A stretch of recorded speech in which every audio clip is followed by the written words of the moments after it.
ज़्यादा गुफ्तगू इसलिए नहीं करना चाहता कि मैं एक भरपूर कॉलम लिख रहा हूँ और मैं आपसे बयान करूँ कि उस कॉलम को लिखते हुए मेरी जो कैफियत थी, वो कैफियत जो है वो बयान से बाहर थी। मैं कॉलम पढ़ के सुना देता हूँ इसलिए कि उस कॉलम के बाद मेरे पास कोई और लफ्ज़ ऐसे नहीं बचेंगे कि मैं इस तकरीर पर तबसरा कर सकूँ। ये कॉलम खालिसतन सैयदुल अंबिया सल्लल्लाहु अलैहि वसल्लम के हवाले से, इस्लामोफोबिया के हवाले से मुसलमानों की आवाज़ को उस आलमी फ़ोरम पर बुलंद करने की बात है।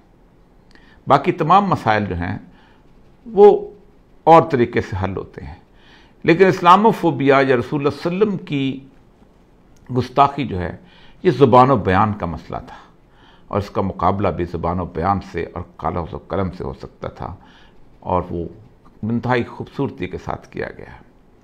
मैं आपको कलम आपकी नज़र करता हूँ, ये इंशाअल्लाह अज़ीज़ आप अखबारात में भी पढ़ लेंगे, लेकिन मैं ये खराज अकीदत है जो इमरान खान साहब को देना चाहता हूँ। 31 अक्टूबर 1929 को गाजी इल्मुद्दीन शहीद को उस मियांवाली के इलाके में जेल में तख्तेदार पर लटकाया गया जहाँ से इमरान खान के दुधियाल का भी ताल्लुक़ है। लेकिन किस कदर हैरत की बात है कि इस आशिक रसूल के आबा अजदाद में से बाबा लहना ने जब इस्लाम कबूल किया तो उसने लाहौर के सरहदी इलाके बरकी हडियारा में आकर ठिकाना बनाया। ये वही बरकी है जो इमरान खान का ननिहाल है। मुझे कोई मुमासलत नहीं ढूंढनी। मैंने तो हैरत में गुम आज से 90 साल कबल आँखों में आंसू लिए अल्लामा इकबाल के उस चेहरे को अपने तसव्वुर में ला रहा हूँ जो गाजी इल्मुद्दीन शहीद को लहद में उतारते हुए हिचकियों से रो रहा था। मियांवाली में शहीद को दफन करने के बाद जब मुसलमानों का एक वफ्द अल्लामा मोहम्मद इकबाल, सर मोहम्मद शफ़ी और मौलाना ज़फ़र अली ख़ान के साथ गवर्नर पंजाब से मिला और गाजी इल्मुद्दीन के जस्द मुबारक की हवालगी की दरख्वास्त की तो इस यकीन दहानी पर मान ली गई कि अमन आमा की ज़िम्मेदारी आप लोगों पर ही होगी। 15 दिन बाद लाहौर की तारीख़ ने एक खीरा कुन मंजर देखा। गाजी इल्मुद्दीन का जस्द मुबारक ऐसा तरोताज़ा था कि चेहरे पर गुस्ल के पानी के कतरे चमक रहे थे।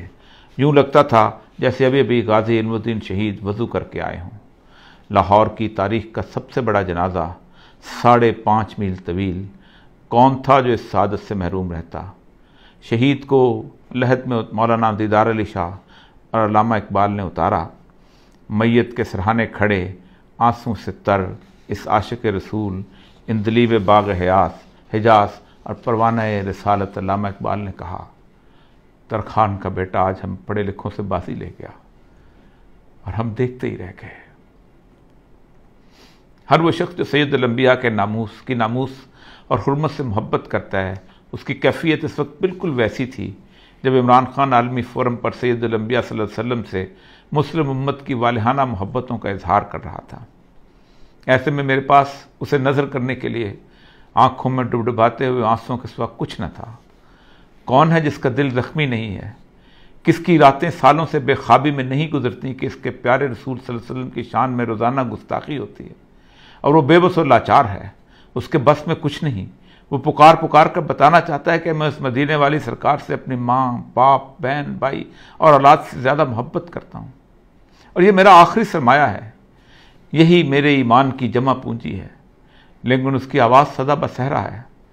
वो कोई मौलवी है तो बस जुम्मा के खुतबे में आवाज़ बुलंद कर लेता है, किसी तहरीक का सरबराह है तो जुलूस निकाल लेता है, धरना देता है, मुफ्ती है तो फतवा देता है, कालम निगार दानिश्वर है तो कालम लिखता है, टीवी पर गुफ्तगू करता है।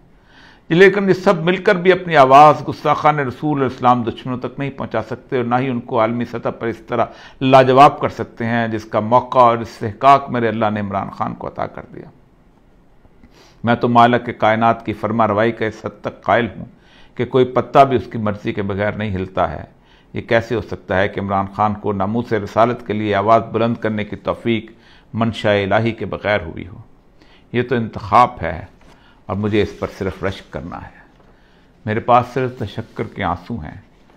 अक़वाम मुत्तहिदा के 193 मेंबर ममालिक के जमे गफ़ीर में 57 मुसलमान रियासतों के सरबराह हैं और उनमें से अल्लाह ने मेरे ही मुल्क के सरबराह को यह तौफीक इनायत की। शातमीन रसूल का किस्सा कोई ताज़ा नहीं है।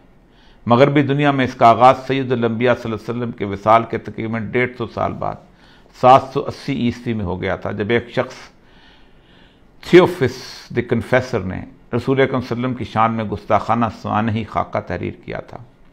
ये वाहिद शख्स है जिसे अपने ज़माने के ईसाइयों के दोनों बड़े ग्रोह यानी रोमन कैथलिक और मशरकी ऑर्थोडॉक्स ने 12 मार्च 817 में इसकी मौत के बाद उसे एक काबिल एहतराम सेंट का दर्जा दिया और उसे पूरी ईसाइयत का मुश्तरका राहिब करार दिया। इस मलून की मौत के बाद से आज तक यानी 1200 साल तक मगरबी दुनिया की पूरी इल्मी तारीख इस्लाम दुश्मनी, इस्लाम फोबिया और सैयदुल अंबिया सल्लल्लाहु अलैहि वसल्लम की गुस्ताखियों से भरी हुई है। कोई बड़ा मौर्रख उठा लें, आपको उसकी तहरीरों में इस्लाम और सैयदुल अंबिया सल्लल्लाहु अलैहि वसल्लम से नफ़रत मिलेगी। ये नफ़रत और तासुब उनकी तहरीरों में इतना वाज़ेह है कि वो तकलीफ देह हद तक झूठ बोलने से भी गुरेज नहीं करते।